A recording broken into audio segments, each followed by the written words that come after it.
أعوذ بالله من الشيطان الرجيم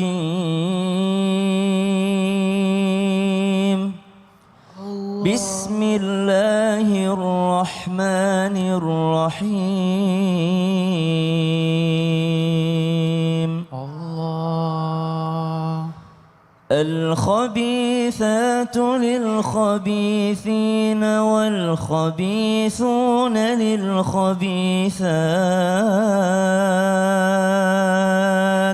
Allah. والطيبات للطيبين والطيبون للطيبات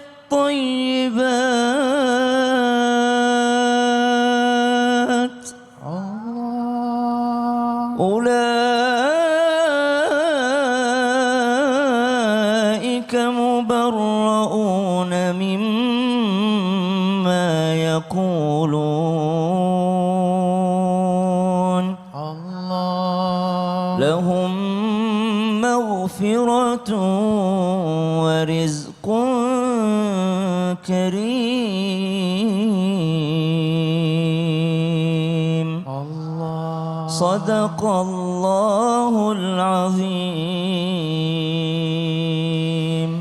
Aku berlindung kepada Allah dari godaan syaitan yang terkutuk dengan menyebut nama Allah yang Maha Pengasih lagi Maha Penyayang. Perempuan-perempuan yang keji untuk laki-laki yang keji, dan laki-laki yang keji untuk perempuan-perempuan yang keji pula.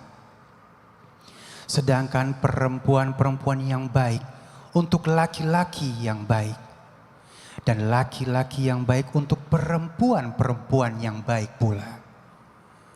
Mereka yang baik itu bersih dari apa yang dituduhkan orang. Bagi mereka ampunan dan rezeki yang mulia. Maha benar Allah dengan segala firman-Nya. Allahumma arhamna bil Quran. Terima kasih, jazakallah khair. Terima kasih Bang Ali, tabi guruku Ustaz Maulana, Habib Utsman, para alim ulama, para jamaah yang dimuliakan Allah Subhanahu wa taala. Allah akan memberikan pasangan yang terbaik kepada hambanya yang setara baiknya, yakni baik untuk yang baik. Maka ayat ini bukan berarti ultimatum bahwasanya sudah pasti baik yang akan saya dapatkan, sudah pasti yang terbaik menurut versi saya, tapi yang terbaik menurut versinya Allah Subhanahu wa taala. Ayat ini juga berbicara tentang haditsul ifki, di mana ketika Ibunda Aisyah difitnah pada saat itu ayat ini turun untuk membela beliau. Maka subhanallah, tidak pantaslah seorang yang tidak baik itu mendapatkan orang yang baik. Sedangkan Ibunda Aisyah itu berjodoh dengan manusia yang terbaik. Siapa dia? Sayyiduna Muhammadin sallallahu alaihi wasallam. Maka tidak mungkinlah Ibunda Aisyah adalah orang yang tidak baik. Dari sini kita bisa mengukur diri kita. Kalau kita pengen jodoh yang terbaik, berusahalah bahasanya memantaskan diri mendapatkan jodoh yang terbaik. Perempuan ingin punya suami yang baik, berusahalah memantaskan diri. Laki-laki pengen dapat istri yang baik, berusahalah memantaskan diri. Memantaskan diri bukan di hadapan manusia, tapi memantaskan diri di hadapan Allah Subhanahu wa taala. Ada bahasanya ulama, la tatlubanna indal muhaimini manzila. Jangan pernah engkau mencari validasi di hadapan Allah kalau engkau masih mencari validasi di hadapan manusia. Jangan engkau pernah mencari kedudukan di hadapan Allah kalau engkau mencari kedudukan di hadapan manusia. Pengen terlihat baik di hadapan manusia, kadangkala membuat seseorang lupa menjadi yang terbaik di hadapan Allah Subhanahu wa taala. Tapi orang yang berusaha mati-matian menjadi yang terbaik menurut pandangannya Allah Subhanahu wa taala, maka otomatis Allah akan mencintainya, lalu Allah akan mengabarkan kepada para malaikat langit untuk mencintainya pula. Penduduk langit mengabarkan kepada kepada seluruh makhluk untuk mencintai orang tersebut. Kenapa? Karena dia berusaha mengejar cintanya Allah Subhanahu wa taala, dia berusaha mengejar validasi di hadapan Allah Subhanahu wa taala, bukan di hadapan manusia. Kemudian, jikalau hal tersebut sudah ada ayatnya, yang tidak baik akan mendapatkan yang tidak baik. Oh, berarti kalau saya sudah tidak baik begini akan mendapatkan yang tidak baik. Makanya segera hentikan dengan cara bertaubat kepada Allah Subhanahu wa taala. Karena keburukan di dalam Islam itu bisa dihentikan dan bisa dihapuskan dengan cara apa? Dengan cara bertaubat kepada Allah Subhanahu wa taala. Bukan berarti tiba-tiba menyerah. Ya udahlah. Kalau dapat suami yang nggak baik, saya juga nggak baik. Nggak begitu. Berarti kalau kita merasa diri kita tidak baik, berusahalah memperbaikinya. Warning, peringatan. Betul jadinya ya. sekali. Mau dapat baik, situnya nggak baik. Gitu ya. Memantaskan diri. Masya Allah. Terima kasih Ustaz. Siap. Tepuk tangan dulu yuk. Masya Allah. Jamaah. Oh jamaah. Alhamdulillah. Udah berapa tandanya? Ya kita ulang ya. Tanda yang pertama nih ya, supaya kita ada clue petunjuk bahwa itu jodoh kita. Hati kita berasa tenang. Itu yang pertama ya. Yang kedua nih ya, Allah gerakan lingkungan sekitarnya semesta mendukung. Mukanya mirip nih, jangan-jangan jodoh nih ya, suka gitu ya. Nah, yang ketiga nih ya, kita memperbaiki diri kalau misalnya mau dapetin orang tersebut, Masya Allah. Nah sekarang kita mau lihat nih cuplikan nih. Kalau berdoa soal jodoh itu harus sesuai dengan deskripsi katanya. Kita lihat yuk. Sesuai. Tepuk tangan dulu dong. Ya. Ya Allah, saya pengen jodoh anak saya kaya raya, boleh Ustaz? Boleh. Ya, sehingga akhirnya hidupnya nggak susah. Amin. Amin, boleh gitu ya, boleh. Jadi sesuai dengan deskripsi ya. Bisa. Nah Ustadz, ini ada lagi nih ya. Bener nggak sih kalau jodoh itu justru malah bukan dideketin, malah dijauhin. Supaya nggak maksiat. Oh, seperti itu. Soalnya sekarang kan kalau deket, aduh yang ketiga siapa Bu? Nah bener gak sih itu salah satu petunjuk, kalian suka tapi gak boleh deket-deket dulu ya. Insya Allah hatinya deket tapi fisiknya enggak. Apakah ini petunjuk juga nih? Silakan Ustaz. Oke, makasih. Izin Habib dan Ustaz Sam. Mohon maaf tanpa menggurui, hanya mengingatkan kepada kita semua. Jodoh itu adalah pemberian dari Allah. Dan ingat, semua adalah mengarahkan pada kebaikan. Amin. Tinggal bagaimana kita, mohon izin, memperbaiki diri. Ternyata tanda keempat, perbaiki catatannya, tanda keempat atau hilal jodoh terlihat, Allah jaga dari maksiat. Kembali lagi, konsep jodoh itu adalah ibadah. Dan ibadah itu mengantarkan pada kebaikan. Mendekatkan diri kita kepada Allah. Maka kalau dia adalah jodoh kita, sehingga jodoh itu menjaga kita dalam kemaksiatan. Kalau ada orang berkata, yuk kita ini nauzubillah, mengajak kepada kemaksiatan, berarti itu bukan jodoh. Kalau dia mempengaruhi untuk durhaka sama orang tua, mempengaruhi untuk berbuat kemaksiatan, berbuat zina, berarti itu bukan jodoh. Karena yang namanya jodoh pasti menjaga pasangannya, menjaga jodohnya supaya tidak durhaka kepada Allah. Sehingga tanda jodoh yang keempat ini Allah jaga dari maksiat. Maka Allah jauhkan yang buruk-buruk padanya. Maka Allah datangkan yang baik-baik padanya. Itu tandanya. Maka kalau mau beradalah dalam lingkungan yang baik. Dari ini, kenapa orang menikah? Supaya menundukkan pandangan. Kenapa orang menikah? Supaya mengendalikan nafsu.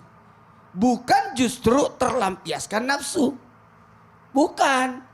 Karena antara akal dan nafsu, ketika akal yang didahulukan, maka nafsu dikendalikan. Tapi ketika nafsu didahulukan, akal terkendali. Yang membuat orang mulia karena akalnya. Yang membuat orang hina karena nafsunya. Maka usahakan. Yang namanya jodoh itu tandanya dari Allah, mengantarkan kita dalam kebaikan. Oh, ini kayaknya bukan jodohku. Kenapa? Karena dia jahat. Dia ngajak aku untuk durhaka. Bukan jodohku. Masa saya diajak berbuat dosa? Maka jodoh yang baik, udah sholat belum? Udah makan? Udah bobo? Ya enggak lah, kau telepon. Kalau aku angkat berarti aku bobo. Iya bener-bener ya. Justru yang kadang-kadang kita ngingetin begitu dianggapnya jadul banget nih. Padahal enggak, itu bener Enggak, ya. sebenarnya justru dia menjaga dalam kemaksiatan. Udah sholat belum? Dari bagus. Masya Allah ya. Mengantarkan kepada kebaikan. Masya Allah, terima kasih Ustadz. Ya Allah, tepuk tangan dulu. Jamaah. Oh jamaah. Alhamdulillah. Ini dari tadi aku liatin yang nonton pada gemes ya judulnya ya. Masya Allah ya. Pada senyum-senyum sendiri. Pada punya kisah masing-masing.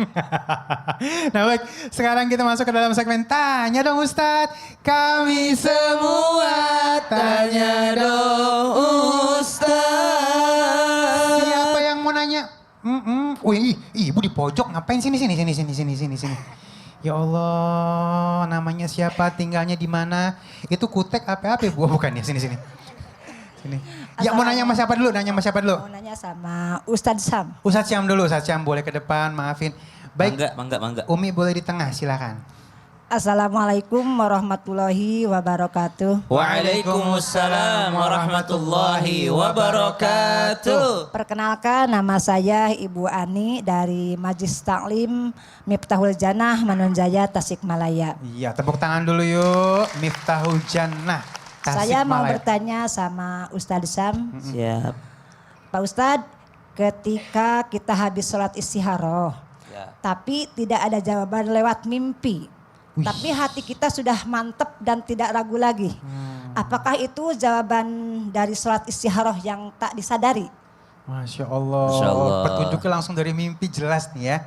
Itu aja? Ya tidak lewat mimpi, tapi hati kita udah mantap dan tidak ragu lagi. Oh ya itu mah udah. Kalaupun jawabannya lewat mimpi, tidak semua orang mampu menafsirkan Menafsirkan mimpi. mimpi. Dia istikharah, ya Allah apakah dia jodoh saya istikharah? Tiba-tiba dia lihat calonnya ke bawah banjir bandang. Tiba-tiba, kira-kira Bu apa artinya Bu? Kira-kira menurut Ibu? Ya. Hah? Kira-kira Bu? Jodohnya diambil orang. Iya, kali. Tapi air itu kan rezeki. Bisa Oh iya, jadi benar kalau sama juga. dia rezekinya lancar. Bener, tergantung Tuh. siapa yang menafsirkan ya. Bener. Iya. Kita minta keterangannya ya. Boleh salam dulu. Assalamualaikum warahmatullahi wabarakatuh. Waalaikumsalam warahmatullahi wabarakatuh. Silakan Ustaz. Tapi guruku Ustaz Maulana Habib Utsman, para alim ulama yang dimuliakan Allah Subhanahu wa taala yang masih mencatat di rumahnya mudah-mudahan bisa diamalkan dan yang sudah mengamalkan mudah-mudahan istiqomah. Amin. Tanda kelima hilalnya jodoh yang terlihat yakni hati yang dimantapkan. Karena hati yang mantap adalah jawaban daripada istikharah. Apa arti istikharah itu? Talabul khiyarah, mencari yang terbaik di sisi Allah Subhanahu wa taala. Salat 2 rakaat di pagi hari, ada yang mengatakan afdal malam hari, ada yang mengatakan lebih afdal lagi pagi hari. Kenapa? Karena kita mau berkegiatan itu di siang hari, di pagi hari. Berarti istikharahnya di pagi hari. Ada yang mengatakan, oh tidak, waktu terbaik itu malam hari. Maka dua-duanya afdol, silahkan pilih yang mana. Kemudian habis istikharah dia berdoa kepada Allah, ya Allah kalau ini terbaik lancarkan, kalau tidak baik hindarkan. Itu ada doa dalam doa istikharahnya itu, subhanallah. Maka hati yang dimantapkan oleh Allah Subhanahu wa taala di antara jawaban paling utama dari istikharah. Jangan jodoh deh. Misalnya ada orang mau buka toko, mau buka bisnis, mau buka usaha, lalu dia berdoa kepada Allah dalam istikharahnya.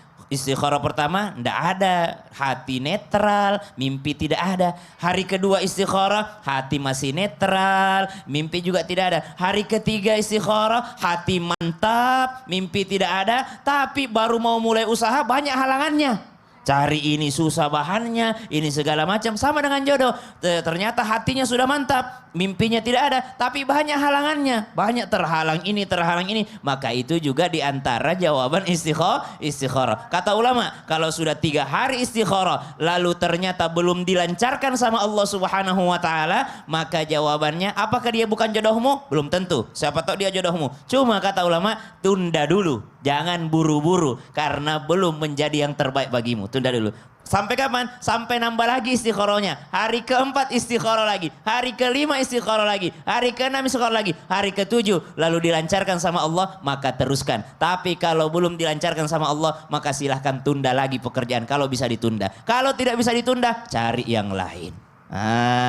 Kenapa? Karena ternyata jawaban istikharahnya hatinya belum mantap-mantap, hatinya belum tergerak untuk ke arah sana. Subhanallah. Tapi jangan juga tidak kau temukan jawaban istikharahnya, tapi kau gonceng anak perempuannya orang kemana-mana. Nah, Udah tahu tidak ada di dalam jawaban istikharahnya, masih digebet terus anaknya orang, dibaper-baperin terus setiap malam, dibikinkan status, di WA anaknya orang, padahal dia sudah istikharahin bahwa dia tidak mantap hatinya untuk si jodoh ini. Maka subhanallah, ini namanya juga bermaksiat kepada Allah Subhanahu wa taala. Wa ma nadima man istasyara. Kalau sudah istikharah dapat jawaban, tadi disambung oleh guru kita Ustaz Maulana, dan tidak akan pernah menyesal orang yang bermusyawarah. Orang ngambil keputusan sendiri seorang diri, kalau dia salah keputusannya maka dia akan menyesal dan menangis. Tapi kalau lagi rame-rame, ini besti-bestian bapak-bapak ini,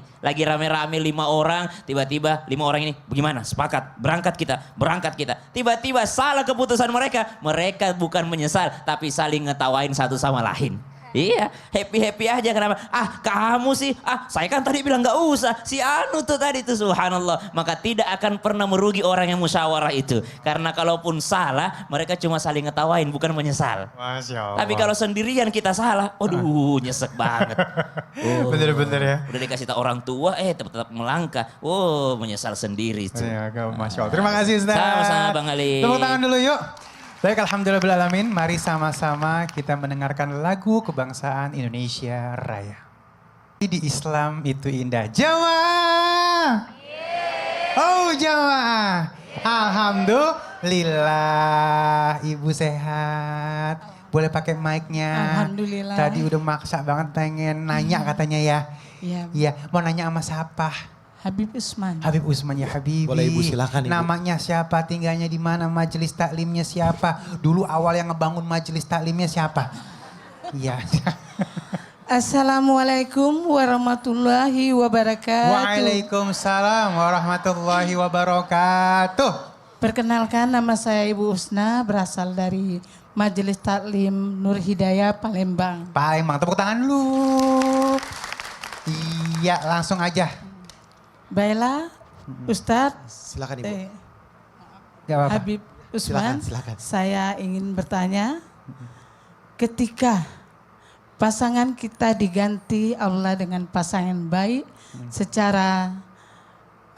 secara mental dan pemikiran, apakah itu pertanda Allah telah menggantikan pasangan kita dengan pasangan yang tepat setelah mengalami kegagalan dengan pasangan yang pertama? Itu saja, Habib. Terima kasih.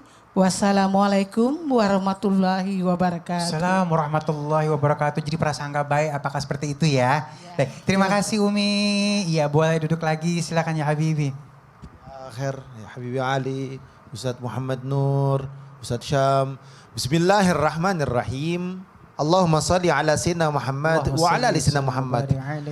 Tanda keenam atau hilal jodoh yang terlihat, Allah Subhanahu wa taala gantikan dengan yang lebih berpikir dewasa dan siap mentalnya. Yang dimana ketika seorang hamba berkeyakinan bahwasanya hidup yang baik bisa dijalani dengan yang baik, dengan mencari yang baik dan berharap akan kebaikan dari Allah Subhanahu wa taala, sehingga Allah Subhanahu wa taala memberikan, Allah menggantikan yang terbaik dengan cara yang baik, dengan cara yang baik. Sehingga apa? Sehingga mendapatkan jalan yang baik, lebih dewasa dalam berpikiran, lebih bertanggung jawab di dalam setiap yang terjadi dalam rumah tangganya, tanggung jawab dalam nafkahnya, dalam pendidikannya, di dalam urusan rumah tangganya, di dalam mengurus istri dan anak-anaknya dan lain sebagainya. Dan tentunya kita selalu berharap kepada Allah Subhanahu wa taala, jodoh ini adalah jodoh yang terbaik. Jodoh ini adalah jodoh yang Allah taala berikan. Jodoh ini senantiasa membawa ke dalam surganya Allah sampai surga. Oleh karena itu, lihatlah di dalamnya. Ternyata di dalamnya penuh dengan kebaikan, penuh dengan ibadah, jauh lebih baik lagi dekat kepada Allah, jauh lebih baik lagi dalam sholatnya, jauh lebih baik lagi dalam baca Al-Qur'annya, jauh lebih baik di dalam mendekatkan diri kepada Allah dengan cara apa? Sedekahnya, terus ibadah yang lain-lainnya, maka boleh jadi jodoh ini adalah jodoh yang terbaik setelah sebelumnya mengalami sebuah kegagalan. Kegagalan sebelumnya itu bukan berarti sebuah kehancuran. Kegagalan sebelumnya itu bukan berarti sebuah hal yang terburuk. Tetapi Allah memindahkan takdir yang jauh lebih baik lagi karena hamba tersebut berdoa, meminta, bermunajat, menyerahkan hidupnya kepada Allah. Wa asa an takrahu syai'an wa huwa khairul lakum. Boleh jadi buruk bagi kamu, boleh jadi kamu tidak mensukai segala sesuatunya dan ternyata Allah Subhanahu wa taala memberikan itu yang terbaik. Boleh jadi kamu tidak suka dengan hal tersebut, tetapi ternyata itu yang terbaik dari Allah Subhanahu wa taala. Jadi lihat, mungkin di sini letaknya satu pasangan itu, entah suaminya ataupun entah istrinya, mengalami sebuah hal, wah istri saya seperti ini, atau suami saya ini seperti ini. Dia benci dengan segala sesuatunya. Tapi ternyata baik bagi kamu. Ternyata pasangan kamu itu yang mendekatkan diri kepada Allah. Pasangan kamu itu ternyata yang mengajarkan kamu bagaimana caranya dekat kepada Allah. Ternyata pasangan kamu ini yang mengajarkan bagaimana caranya Allah ridho kepada pasangan tersebut. Karena di dalamnya ada rahmatnya Allah. Boleh jadi kita benci sesuatu, bahkan ternyata Allah menjadikan itu yang terbaik bagi kamu. Dan itu adalah yang berada dalam jalan dan ridhonya Allah Subhanahu wa taala. Masya Allah, tepuk tangan dulu yuk. Tuh, makanya prasangka baik sama ketentuan-ketentuan Allah. Insya Allah kalau Allah udah redho, Allah udah pilihin, insya Allah buruknya jadi kebaikan buat kita. Baiknya jadi kebaikan buat kita, Masya Allah ya. Jamaah. Oh jamaah. Alhamdulillah. Yuk sekarang kita masuk ke dalam segmen curhat dong Ustadz. Iya, kami curhat. Enak nih kalau curhat nih. Siapa yang mau curhat yuk? Siapa? Ayo, yang mana? Maju. Oh ini dia nih. Iya ibu. Waduh kayaknya banyak masalah hidupnya ya. Sini. Ya minta tolong nih sama Habib Usman dan Ustadz Maulana lagi ya. Masya Allah silakan. Baik namanya siapa, tinggalnya di mana, apa yang mau dicurhatin? Iya baik. Assalamualaikum warahmatullahi wabarakatuh. Waalaikumsalam warahmatullahi wabarakatuh. Perkenalkan nama saya Fauzia dari Masjid Taklim Nur Hidayah Palembang. Tepuk tangan dulu yuk. Fauziah. Silakan Bu Cia. Iya. Jadi curhat dong ya. Iya. Jadi ceritanya begini, ini hubungan antara anak dengan orang tua. Jadi anak ini ada 6 saudara. Anaknya 6. Iya, ini anak yang pertama. Jadi anak yang pertama ini kecewa dengan orang tuanya gara-gara harta. Oh. Iya. Jadi sampai orang tuanya meninggal, sang anak ini tidak hadir, tidak datang ke pemakaman. Gara-gara uang doang itu? Iya, gara-gara harta tadi.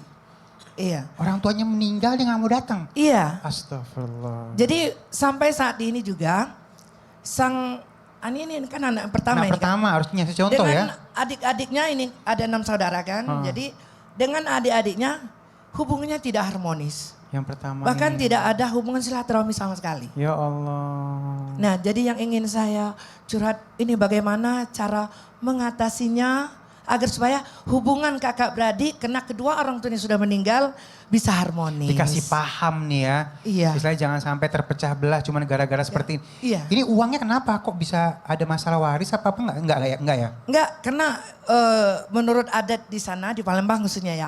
Anak tertua biasanya pembagian harta gonoginnya lebih banyak dari anak kedua, tiga dan Oke. Baik, silakan Ustadz. Makanya yang terbaik kita menggunakan aturan agama. Ya, kalau aturan manusia takutnya nanti ada kesalahpahaman. Maka kembali lagi kepada agama. A artinya tidak, agama artinya kacau. Jadi agama tidak kacau. Orang yang tidak menggunakan agama untuk pengaturan kehidupan, apalagi harta, akan terjadi kekacauan. Makanya sebaiknya didudukkan baik-baik. Saya rasa ada paman, ada tante, atau ada orang yang bisa menasihati, atau orang yang dikagumi oleh anak yang pertama tadi, untuk menyadarkan, mengingatkan, harta boleh dicari, keluarga yang susah. Betul tidak? Betul. Betul, itu. Jadi kembali lagi kita tetap baik sangka. Mungkin dari kesalahpahaman ini mudah-mudahan bisa diperbaiki Utuh lagi. sehingga bisa balik lagi. Iya, Yang terima jadi kasih masalah, masukannya, udah meninggal orang tuanya. Ya Allah. Tapi masih bisa kan doain, pergi ziarah kubur dan sebagainya. Iya, iya, baik. Iya, terima kasih. Habib, Wassalamualaikum. bentar diizin Ada lengkapin Habib? lagi, Iya. silakan Habib. Bismillahirrahmanirrahim. Allahumma sholli ala sayyidina Muhammad wa ala sayyidina Muhammad. Ingat, orang tua wajib berlaku adil terhadap anak-anaknya. Ketika orang tua tersebut masih hidup, orang tua mengarahkan kepada kebaikan terhadap anak-anaknya, mencontohkan kebaikan terhadap anak-anaknya, memberikan harta kepada anak-anaknya dengan cara yang adil, cara yang ma'ruf. Ketika anak pertama dikasih sesuatu, maka kasihlah anak yang kedua, kasihlah anak yang ketiga, dan seterusnya. Dengan berlaku adil sesuai daripada batas umurnya. Sehingga apa? Anak-anak tersebut tidak menjadikan sebuah iri. Dan yang kedua, wajib bagi seorang anak menghormati, memuliakan orang tuanya dan mencari ridhonya Allah Subhanahu wa taala. Kenapa? Ridhonya Allah terletak pada ridhonya orang tua, murkanya Allah terletak pada murkanya orang tua, bencinya Allah terletak daripada bencinya orang tua. Orang tua sudah berpulang ke rahmatullah. Maafin. Sehingga Allah akan berikan kebaikan bagi kamu. Masya Allah. Allah turunkan rahmat bagi kamu. Amin. Allah turunkan kebaikan bagi kamu. Maafin. Mungkin orang tua kita salah. Orang tua kita nggak adil. Orang tua kita mungkin nggak baik. Orang tua kita mungkin pilih kasih. Orang tua kita mungkin melakukan yang tidak baik di dalamnya. Maka kembali kepada Allah. Kembali kepada Allah. Dekatkan diri kepada Allah Subhanahu wa taala. Dan tentunya muliakan orang tuamu. Sayangilah dan berharap maafmu menjadikan ridhonya Allah kepadamu. Tapi kalau kamu benci, boleh jadi banyak kesalahanmu yang lain yang engkau tidak dipertunjukkan. Sehingga apa? Menjadi kehancuran di dalamnya. Oleh karena itu kembali kepada Allah, dekatkan diri kepada Allah, dekatlah kepada guru-guru yang alim, yang saleh, sehingga engkau tahu jalannya, mana jalan yang terbaik dalam kehidupan ini. Iya, baik, cukup ya Ibu ya. Boleh salam dulu. Iya, demikian. Wassalamualaikum warahmatullahi wabarakatuh. Waalaikumsalam warahmatullahi wabarakatuh. Bismillah 2026, jodoh kelihatan hilalnya. Tetap bersama kami di Islam itu Indah. Jamaah, Alhamdulillah.